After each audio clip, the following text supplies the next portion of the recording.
all of us together as one team, one people, and one American family can do anything. We all share the same home, the same heart, the same destiny, and the same great American flag.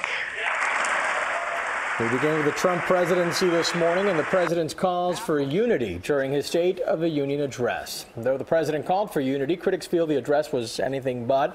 Among the topics he dove into a bit deeper, immigration. His stance on that may very well dictate whether the government will face the threat of another shutdown next week. CBS 4's Hannah Doba is on Capitol Hill with more on the president's speech and the Democratic response.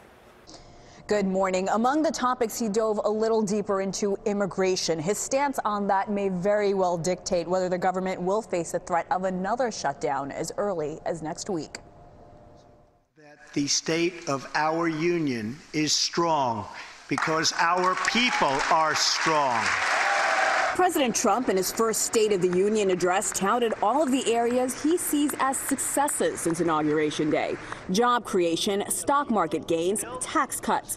The hot-button issue, though, that could bring the government towards the brink of another shutdown in about a week, immigration. Tonight, I am extending an open hand to work with members of both parties. As expected, Mr. Trump called for the construction of a southern border wall, an end to visa lotteries, and family-based immigration.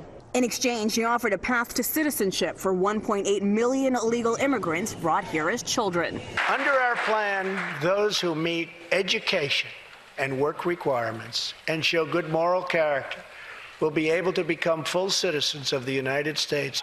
In their official response, Democrats, through Massachusetts Representative Joe Kennedy III, told DACA Dreamers, quote, "We will fight for you."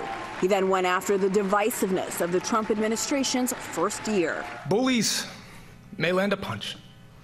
They may leave a mark.